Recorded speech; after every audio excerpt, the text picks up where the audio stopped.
This presentation is being brought to you by the Tipton Auto Group, Brownsville's oldest continually operating automobile dealership.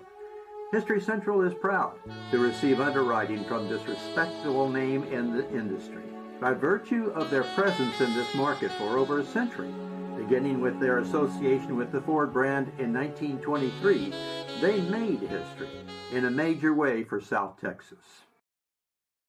Welcome to the second segment of my podcast series, The Iconic Restaurants of Brownsville. This feature is going to explore the very interesting roots of a standard for area residents spanning over 90 years of service, the Vermillion, surely a household word among citizens and tourists alike. And this is the Vermillion, much changed from its original configuration, but it is still the place. I think that you will be surprised at how much fascinating history is attached to what began as a little tilt-front, tumble-down combination hamburger stand, beer joint, way back in 1934 on the outskirts of Brownsville. My first memory of this establishment developed when I was about 6 years old. It was 1956, and I remember driving up to a rather seedy-looking building, hearing Patsy Cline on the jukebox inside and ordering a soda from the walk-up window. I'll let Dan Davidson recount how that all came together initially, arriving at the point whereby the Vermillion stood staring at a property title on a flood-drenched lot on the desolate outskirts of Brownsville, Texas in 1934. Mr. Fred Vermillion. Seen the photograph on him? You see the pistol in his belt? I do indeed. I wouldn't go up to him. No. I had English teachers when I was in high school, the BHS. Yeah. Tell me stories. I had an old time English teacher. Yeah, that place, he was telling us a story. He didn't know I was the son of the owner. Oh, shoot. He was telling me about old man Vermillion. Hey? How he would come up behind customers in the old place. Yeah. And if there was language being used, or if this guy had had too much to drink. Yeah, rowdy. And back in those days, the big thing he did like spitting on the floor. Oh, no. And that was a big thing. Yeah. In fact, when I came back here in 71, he used to spit on the floor. Well, that's not mannered. And he would come up behind you and hit you in the back of the head with what this English teacher told me was a shillelagh. A shillelagh. I had one. Yeah, all right. So he was a rough cop. I never met Mr. Vermillion. Many years ago, I was in a conversation with a lady that used to own that motel on now Central Boulevard, but used to be Old 77 or Paradise whatever. or the Colonial or something. I know where you're talking about. It's very well kept, the grounds. She met the Vermillions on the night they came into town. All right. And she's the one who steered them to this empty lot over here on Paradise Line Road. Right. And sometime later, they bought everything from whatever this street is to Boca Chica Boulevard. Yeah. And Paradise Line Road. So they bought the square. whole thing. This whole thing. And in approximately, I don't know the exact date, but we always use June of 1934, the Vermillion opened. The original Vermillion opened in say June of 1934. So that's your start date. Yes. Yep. And all right, Mr. Vermillion opened it in 1934, and I think he passed away in 1948. Hey. And Mrs. Vermillion ran it for a period of time after that. Okay, couple of years. And she couldn't keep it going. Yeah, it's a hard business. So I've been told, who told me? I don't know who told me. Yeah. But I've been told that she sold it to 1, 2, 3, 4. 3 or 4 people who couldn't make a go of it and they reverted it back to her. Gotcha. My father worked for Pan American Airways during the war and after the war, right? And he lived about 2 blocks right up the street. So I'm sure he passed this place every day. Oh, yeah. Coming back and forth. And it wouldn't surprise me a bit if he didn't stop in here and have a beer on the way coming home from work. Yeah, because there's one concrete highway going out to that. And so I have a feeling at some point he became... But he made an offer to, I'll be the owner. Yeah, right. And he became the owner. Okay, about what year was that, you think? The furthest back I go with paper proof is 1953. 53 no less. Okay. 53. There's a 1040 IRS form. My mother and father as being owner of the Vermillion, and their income was whatever it was. Right. And then there was Skip, who you're gonna Right. Yeah. That's about as notable. He's notable. Yeah. He's famous in his own mind, more than any His own mind. in his own mind. But he was the one who my dad hired in approximately 53, 54, 55, somewhere along in there. Skip was working at the old Snake King Zoo at Four Corners. Right. Right there by the railroad tracks. And Snake King had gotten him out of the San Antonio Zoo. Okay. He was, I've heard, head of herpetology. Yeah, that's it. Snakes.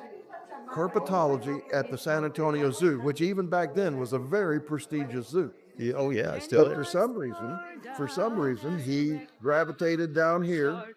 Snake King hired him as the head herpetologist for that zoo down there, and he used to give daily demonstrations. Yes. In this out of the ground pool. It's an out of the ground. Yeah, I heard it. Yeah, a concrete circle. That's right. And then they had a cement floor. Yeah. Right. And he would have a whole floor full of snakes of every kind. Not exactly my And he would dream. pick them up.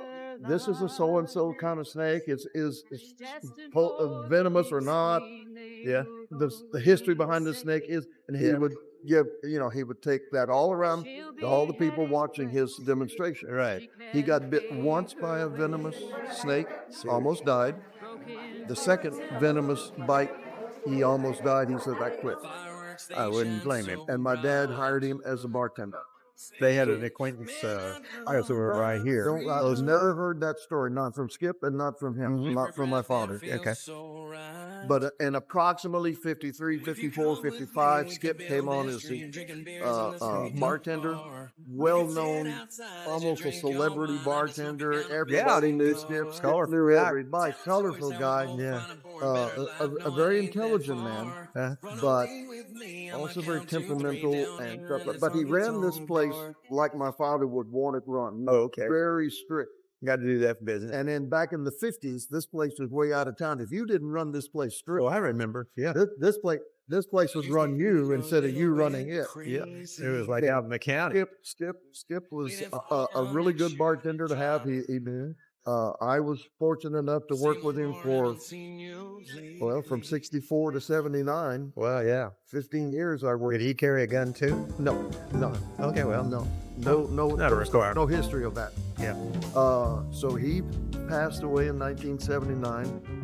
And that was, of course, I had been the owner for 8 years at that point. How about Ruby?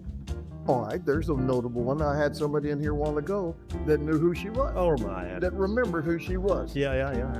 Ruby. Ruby Ralph was her last name. Okay.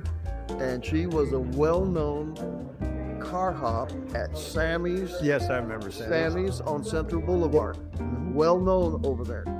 Okay. And I don't know anything about her history over there except that I knew she was a car hop over there. Right. When I went into the military in '68, my mother called me at one point and says, "We have a girl here wanting to apply for a car hop job. Yeah. Her name is Ruby Rao." Did you have a car hop prior to that? Oh yeah. Oh yeah, you got it.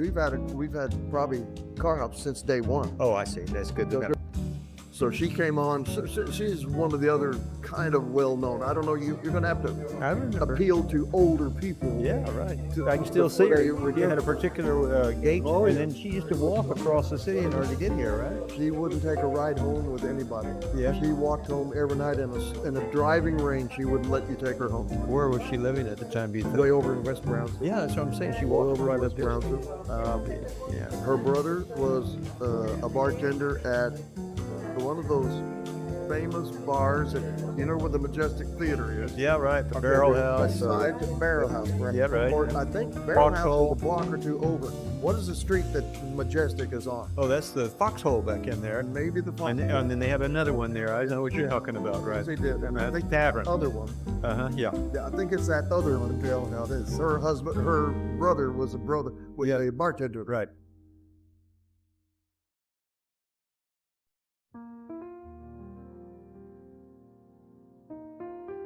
There was only 3 tables in the place. Yeah. There were 4 tables, perhaps. Yeah. And some bar stools. In the unit that was behind the bar over there, right? Yeah. Oh, which one? That's the new bar. Yeah, right. The original bar was out there in that parking lot. Copy. That number 1 picture right there. Yeah, that's it. That's the original, and it was out. You had tables out. We operated out of that place until that place came open. Okay, so The there's swinging doors where those people would come through. That was the front door. 1, 2, 3, like 4 stages of it. Of course. Yeah. In there now, you've got 12 tables. Yeah, yeah. Over there in the original, 4 tables. And what kind of sunshade? Umbrellas? There were no tables outside. There were tables inside and car hops. Oh, okay. Oh, all right. Car hop meaning service at your car. Right, and there was no umbrella, nothing. You just walked up the car. No sitting, tray. seating room. Outdoor toilets. Oh, not a very nice. But it's primitive back in those days. Very old. The building itself was used even in '34. The Vermillion watering hole played a significant role throughout our lives. It continues to draw us back to some unchanged environment. You can count on being asked by a high school classmate to meet me at the Vermillion, bathe ourselves in a healthy dose of the way we were.